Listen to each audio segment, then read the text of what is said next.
Olá e bem-vindos ao Novo Fogo, o podcast da Pulmonal, a Associação Portuguesa de Luta contra o Cancro do Pulmão. No episódio de hoje vamos falar sobre mudanças físicas.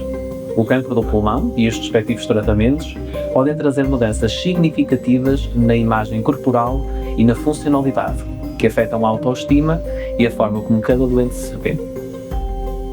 Vamos, por isso, hoje discutir a adaptação a essas mudanças.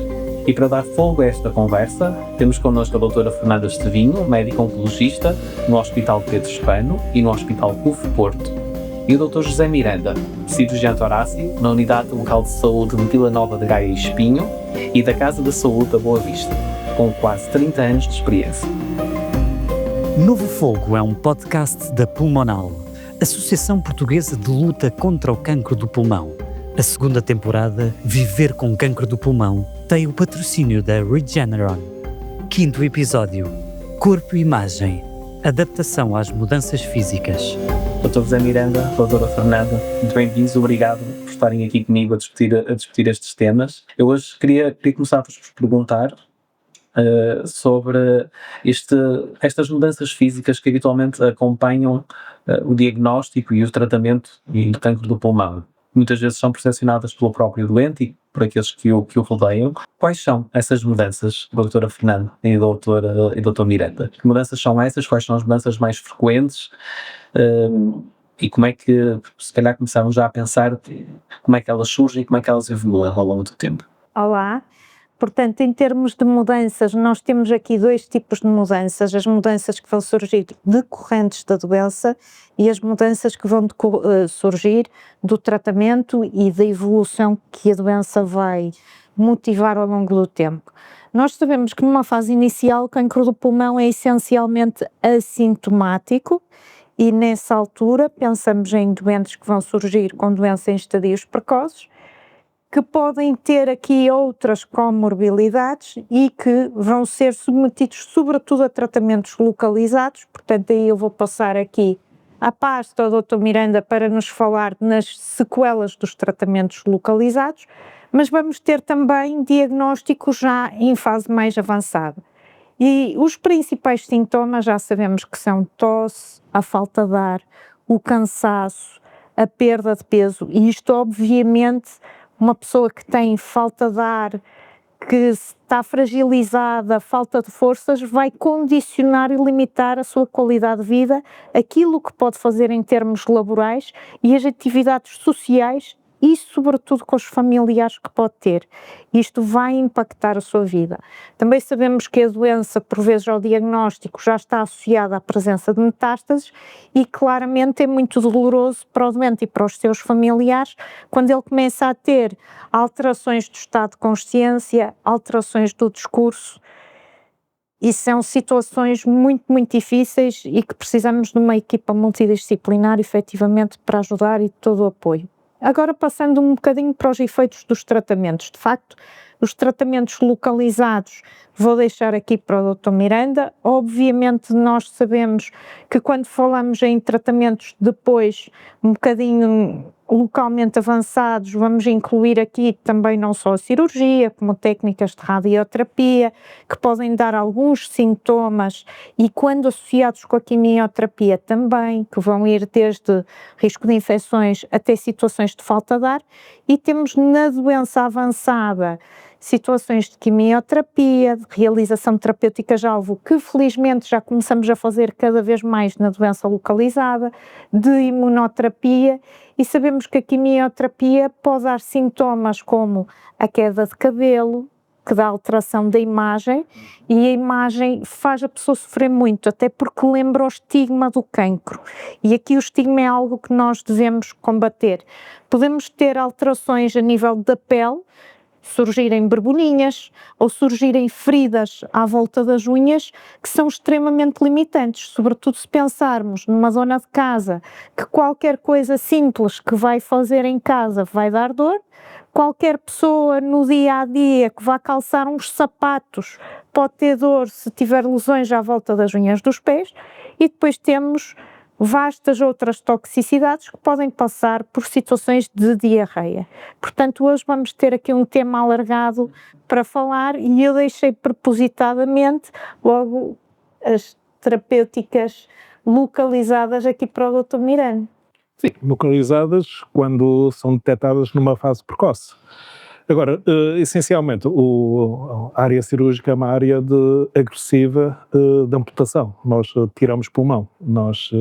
Começa logo a ver a questão da cicatriz. Antigamente, há cerca de 20 anos atrás, era uma enorme cicatriz que ia das costas até ao externo. Desde há cerca de 10, 15 anos, com a explosão da cirurgia minimamente invasiva, conseguimos retirar, operar os doentes com uma cicatriz de 3, 4 centímetros e ficam razoavelmente bem com essa situação, se bem que há algumas circunstâncias muito extremas que pode haver situações em que mesmo assim provoca um quadro de uma dor crónica que obriga a uma medicação e a alguma incapacitação do doente. Por outro lado, a amputação que nós estamos a falar, porque a cirurgia, nós estamos a remover o cancro. O problema é que nós não estamos a remover só o cancro, nós estamos a remover o cancro que está envolvido com um tecido pulmonar viável. E por isso é absolutamente fundamental que os doentes, antes de qualquer tipo de tratamento, não só cirúrgico, mas tal como com a quimioterapia e com a radioterapia, é a minha opinião, devem avançar com o processo de cessação tabágica, porque eu acho que a cessação tabágica é o primeiro passo para o tratamento do cancro pulmão, não no sentido da doença, mas no sentido da reabilitação e da recuperação. Sem isso não conseguimos fazer nada de verdadeiramente útil e importante no doente. E havendo essa reabilitação, porque é para melhorar a capacidade de resposta após o tratamento, porque retirando, como imagina, se tirássemos só o cancro era fantástico, mas só que atrás do cancro vem tecido pulmonar viável e muitas vezes esse tecido pulmonar é importante para o doente e para o seu bem-estar no futuro, quando tiver ultrapassado a primeira etapa do tratamento do doente no próprio aspecto psicológico, porque naturalmente um doente que é operado e que após a cirurgia sente-se cansado, todos os dias sente-se cansado, não sente melhoria, não tem capacidade para fazer uma reabilitação em condições e, sobretudo, se a parte psicológica entramos num círculo de uma pescadinha com o rabo à boca, que está mal psicologicamente, não sai da casa, está cada vez pior, e muitas vezes eu tenho a tendência de dizer aos familiares dos doentes que quando eles vão para casa primeiro, não andar de pijamas dentro da casa, calçar sapatos, fazer a barba, no caso dos homens, todos os dias. Para ter um aspecto de um self-awareness positivo, para que eu veja que de facto tem uma vida normal. Não é para ficar enfiado, metido no quarto do fundo, no piso de cima, sem ninguém o chatear muito. Isso até acabava por entrar já na minha segunda questão, Dr. Miranda, que é como, quando falamos de pulmão, falamos de um órgão nobre na funcionalidade do dia-a-dia.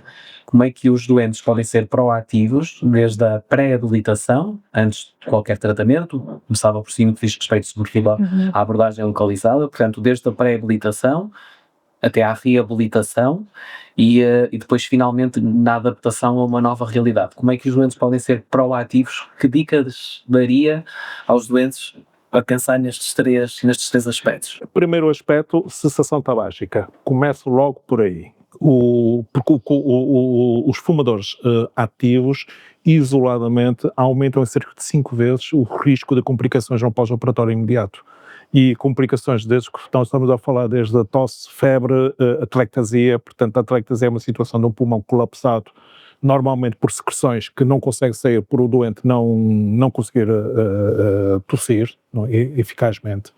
E por outro lado, por mais incrível que se pareça, o respirar não é um ato inato, porque de facto é preciso ensinar as pessoas a respirar, as pessoas não sabem respirar. O exemplo típico, não tem nada de sexismo, mas por exemplo, as senhoras têm muita tendência a fazer aquilo que nós chamamos de uma respiração costal. E aquilo que nós desejamos é uma respiração abdominal.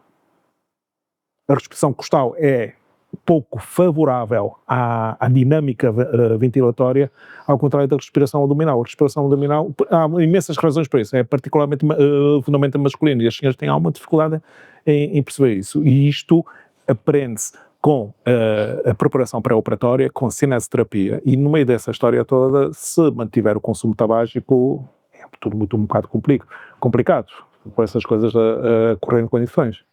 Eu agora, se calhar, também pensando também um bocadinho na doença localmente avançada, na doença metastática, doutora Fernanda, que conselhos costuma dar para esta autogestão, a estas dinâmicas de adaptação, quer do ponto de vista de imagem, quer do ponto de vista de funcionalidade? Eu ia aqui colocar, e pegando nas palavras do Dr. Miranda, nós temos que melhorar o doente de base.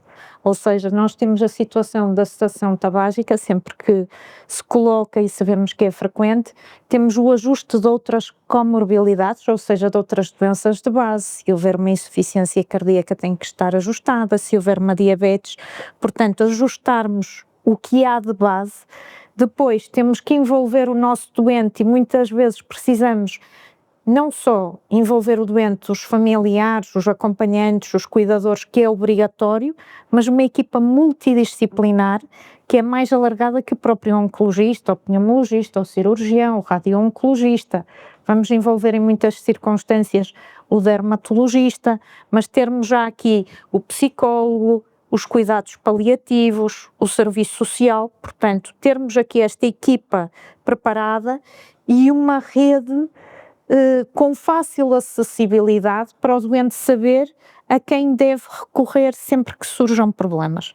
Portanto, depois destes 3 principais aspectos, vamos dar indicações mais específicas e estas indicações vão ter a ver muito com as particularidades do próprio tratamento e, por exemplo, aqui uma situação, nós temos terapêuticas-alvo dirigidas que sabemos que podem dar alterações a nível da pele e vamos pedir ao doente logo de base para ter uma série de cuidados, evitar exposição solar, usar determinados cremes, protetor solar, não usar água nem muito quente nem muito fria, portanto, para cada uma destas situações depois vamos dar indicações específicas. Muito bem, e a pensar nisso, doutora Fernanda, a base da correção de todos estes detalhes que no conjunto fazem têm um grande relevo naquilo que é a qualidade de vida de cada doente, está a identificação. Para isso é preciso comunicar. Como é que nós também como médicos podemos facilitar a comunicação desse tipo de sintomas, de queixas, por assim dizer, que muitas vezes acabam por ser colocadas num segundo plano naquilo que é a dinâmica imensa de uma consulta oncológica, seja ela qual for. Como é que podemos facilitar isso, sobretudo como médicos, mas também se dá uma mensagem para os doentes? Claro. A base de tudo eu diria que é uma relação médico-doente e uma relação médico-doente aberta e a gerar esta confiança no nosso doente para discutir connosco as dificuldades que ele tem. É importante também termos aqui uma equipa multidisciplinar, muitas vezes ele pode se queixar ao enfermeiro, ao farmacêutico, mas que essa informação nos chegue a nós. Agora, no meio de tudo isto e desta relação médico-doente, e obviamente nós vamos informar o nosso doente numa linguagem adequada dos riscos que ele pode ter com os efeitos adversos do tratamento, mas também vão surgir aqui muitos sintomas. Eu diria que a comunicação aberta é essencial, usar-lhe formas de chegar ao pé de nós e depois termos um diálogo em que mostremos a nossa abertura para falar nas diversas situações. Nós sabemos que muitas vezes os doentes têm dificuldade em falar connosco sobre temas como a sexualidade e então aí está um ponto em que o médico deve demonstrar num determinado momento, e eu uso o momento de dar o consentimento informado, a abertura para falar sobre esses temas. Muito interessante. Doutor Miranda, no seu dia-a-dia, como é que estimula esta abertura para a reflexão, até às vezes sobre os efeitos laterais, mais precoces, mais tardios, e até naquilo que é a gestão de expectativas, por exemplo, num ambiente de primeira consulta. O Sr. Doutor, como é que eu vou ficar? Imagino que seja muitas vezes esta a pergunta. Nós primeiro temos que aperceber qual é o nível sociocultural do doente. Porque muitas vezes o tipo de comunicação que nós estamos a dar não está a atingir o alvo, aquilo passa completamente ao lado. É muito curioso que eu, ainda há umas semanas atrás, operei um doente que eu tinha visto na consulta, e o doente tinha estado lá com a família e pediu a família para sair, antes de começar a consulta. E o doente virou-se para mim e disse simplesmente assim: senhor doutor, a minha família está aqui e pensa que eu tenho uma infecção do pulmão. E não quero que ninguém saiba que eu tenho um cancro do pulmão. Pronto. É a ordem clara do doente, é uma ordem que temos que respeitar. E depois toda a informação subsequente para isto, a única coisa que perguntei a ele foi: ao senhor não sei das quantas, e se você depois tem que fazer mais tratamentos, o que é que vai dizer à sua família? Doutor, é meu problema. E eu, ok, estamos entendidos. É assim que as coisas têm que funcionar. Porque muitas vezes, por mais alguns doentes não estão interessados em saber os detalhes da sua situação. Outros querem saber exatamente o detalhe, alguns, aquilo é muito variável da pessoa para pessoa. Todos nós já vimos que doentes que entraram na nossa primeira consulta, em que praticamente só falta trazer o padre por trás para preparar a missa. E os outros entram por lá dentro como se nada fosse. E, portanto, isto nós temos que ter alguma sensibilidade em, primeiro, conseguir compreender se é que permite quem é que está do outro lado da barricada para ajustar o tipo de comunicação de acordo com aquilo que é necessidade. Porque muitas vezes, nessas circunstâncias, dar uma comunicação adequada pode ser excessivo para os doentes. Pode, inclusivamente, doentes que dizem: ok, eu tenho que fazer quimioterapia, eu vou morrer. Não, você não vai morrer por fazer quimioterapia. Você vai morrer se não fazer quimioterapia. E, portanto, a informação tem que ser um bocado doseada, e porque nós temos uma grande carga de doentes, que é a maioria de todos os nossos doentes, tem um nível socioeconómico relativamente não muito alto, e, portanto, o nível da nossa comunicação tem que ser ajustado de acordo com eles, e nem sempre uma comunicação com que alguns simplesmente dizem: eu não quero saber o que é que tenho. E o que é que fazemos? Não é? E, portanto, temos que pôr as coisas mais ou menos nesse nível, sobretudo porque nós, na área cirúrgica, nós temos complicações. Nós temos cerca de 20% de morbilidade, que é complicação no pós-operatório. Portanto, nós temos que dar uma justificação à família que um doente que entra pelo seu pé saudável, entre aspas, e a seguir não sai do seu pé após um tratamento teoricamente para a doença. Portanto, teoricamente ele ficou pior do que quando entrou. E, portanto, nós temos que ter sempre um bocado de atenção relativamente às expectativas. E a gestão das expectativas é uma coisa extremamente importante. É ir dando informação progressivamente, calmamente, relativamente a tudo isto. Muito bem, e é muito interessante que tenha trazido o assunto da família, porque, na verdade, apesar desse exemplo peculiar, eu diria, a maior parte das vezes a família é um elo muito importante naquilo que é o percurso, a jornada do doente oncológico, mas nem sempre os doentes conseguem transmitir à família com alguma facilidade aquilo que são as suas necessidades e depois, numa certa medida, também aquilo que são os seus sentimentos. A doutora Fernanda, imagino que faça mais consultas acompanhado do que o doente sozinho. Como é que gera esta interação com a família? Como é que combate, por exemplo, a conspiração do silêncio, de forma a que a família seja uma parte ativa nesta gestão do doente com cancro do pulmão? Certo, eu ainda tenho alguns doentes que preferem vir à consulta sozinhos, mas é importante nós sabermos quais são as preferências do doente. Aqui, como dizia o Dr. Miranda, um doente consciente, colaborante, capaz de decidir, ele tem, e é o seu direito que nós temos que respeitar, indicar-nos quem é que ele quer que esteja com ele ao longo da consulta e a transmitir esta informação. Por outro lado, nós sabemos que a família, os cuidadores, os amigos, vão ser elos muito importantes que o vão poder apoiar, mas lá está, eles vão entrar nesta rede de cuidados quando o doente assim o quiser.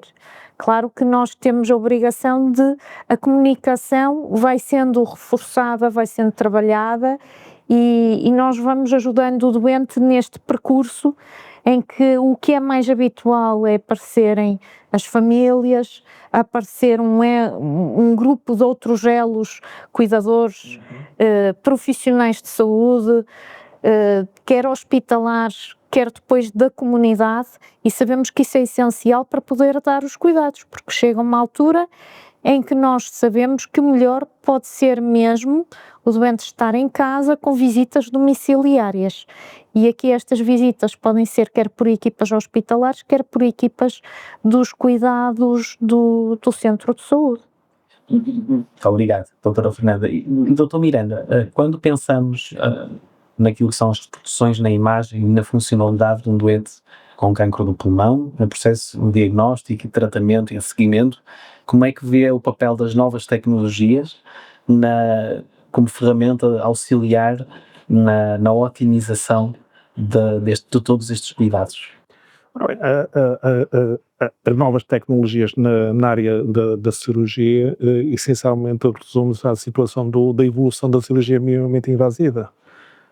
Há 15 anos atrás, com a explosão das lobectomias toracoscópicas, e há 5 anos para cá, com a explosão das reseções sublobulares, que é tirar menos que um lobo para neoplasias precoces. Portanto, parte-se do princípio, ainda um bocadinho atrás, que eu falei, tirar menos pulmão significa melhor função e melhor imagem. Há quem faça isso com uma incisão, há quem faça isso com 3 buraquinhos, há quem faça com 4 buraquinhos na cirurgia robótica. Portanto, aquilo há para todas as vontades e feitios. Isso, essencialmente, é a diminuição do tamanho da cicatriz com impacto no pós-operatório, na qualidade de vida, em termos de redução da dor. Nós partimos do pressuposto, menor incisão significa menor dor. E nesse aspecto, eu penso que tem sido uma evolução extremamente positiva relativamente a isto.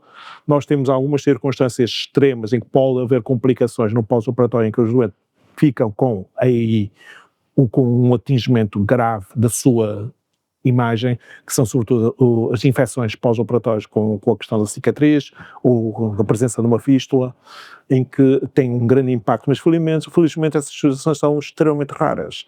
E o mais curioso disto tudo é que muitas vezes, ainda hoje, vi um senhor na consulta que, não foi hoje, foi na sexta-feira, vi um colega nosso que tinha com 10 dias da cirurgia, em que me perguntou quando é que podia começar a correr. E, portanto, vai com calma. É aquilo que eu digo sempre, vai com calma, até porque o gajo tem uns anos a mais do que eu, e portanto eu tenho mais medo que ele apanhe, mas é um infarto, do que propriamente anda com a dor na corrida. Mas eu acho que as coisas têm uma evolução, de facto um impacto muito positivo, porque eu, já tenho alguma idade nisto, e eu lembro perfeitamente o que era o impacto de uma cirurgia pulmonar ao cancro pulmão há 30 anos atrás, nos doentes, aquilo que é o impacto agora. Não tem nada a ver. Vocês são um bocadinho mais jovens, já não viram isto, mas de facto, há 30 anos atrás, os doentes, saíam da cama ao fim de 48 horas. Hoje em dia, nós pomos de pé, não precisa de 24 horas da cirurgia. E aliás, eu tenho aqui eu não sei se já vos contei essa piada, aqui, eu há uns anos atrás, quando andava muito entusiasmado com o LinkedIn, agora já deixei-me de entusiasmas do LinkedIn, é uma rede social profissional. Houve um episódio bastante humorístico, não é? Com o meu tradicional, a minha fama de eu sempre pronto a espalhar o meu charme. Vejo um colega, um famoso cirurgião torácico inglês, a publicar uma fotografia de uma doente com 85 anos que ele operou em Londres, no primeiro dia de pós-operatório, tipo 85 anos, lobectomia toracoscópica, em pé. E depois, o que é de especial? Eu fiquei um bocado incomodado com aquilo porque não foi preservado o anonimato da senhora. Portanto, ele publicou uma fotografia, identificativa da senhora.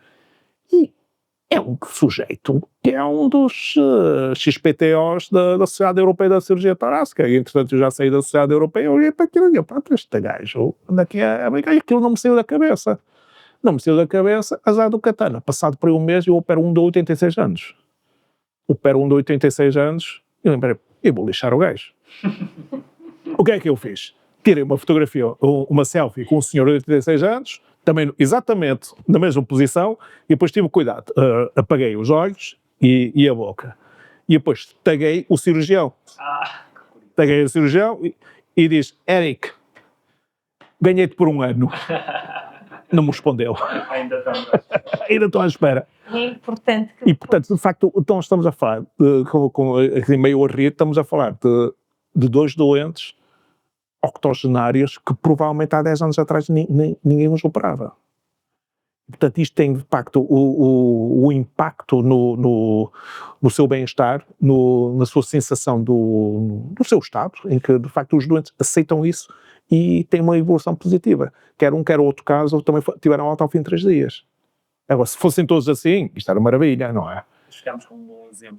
A doutora Fernanda ia dizer. E quando falamos nas novas tecnologias e que impacto tem, eu não posso deixar passar aqui a provocação para dizer uma nova tecnologia ao rastreio do cancro do pulmão, uma nova tecnologia poderá vir a ser a inteligência artificial como um auxiliar para relatar esses destaques de baixa dose que serão feitos para o rastreio, e então assim teremos mais doentes também para serem operados. E numa área em que nós vemos, efetivamente, se aqui há uns anos o Dr. Miranda ia dizer aos seus doentes que depois de serem operados iam ou ter indicação ou não para fazer quimioterapia, com o impacto que nós sabemos que vai ter na sobrevivência, a verdade é que hoje, felizmente, já temos outras opções e alguns destes podemos dizer que a indicação pode ser só vigilância, mas haverá um grupo de doentes, e nós sabemos quais são, têm alterações específicas, as mutações, e com a evolução nós viemos a conseguir detectá-las, em que nós até já podemos dizer vai tomar um comprimido todos os dias que lhe vai reduzir o risco de mortalidade em cerca de 50%. Portanto, a evolução surge-nos aqui em muitos campos, nós estamos a evoluir cada vez mais para terapêuticas mais personalizadas, porque conseguimos encontrar características do tumor específicas que nos permitem fazer também algumas situações terapêuticas dirigidas. Tivemos desenvolvimento de imunoterapia, tivemos desenvolvimento agora de outros fármacos, os antibody drug conjugates, e temos também, e não podemos esquecer-nos que a investigação é contínua e temos os ensaios clínicos que nos vêm trazer cada vez mais inovação. Doutor Miranda, cancro do pulmão, corpo e imagem corporal, uma mensagem final.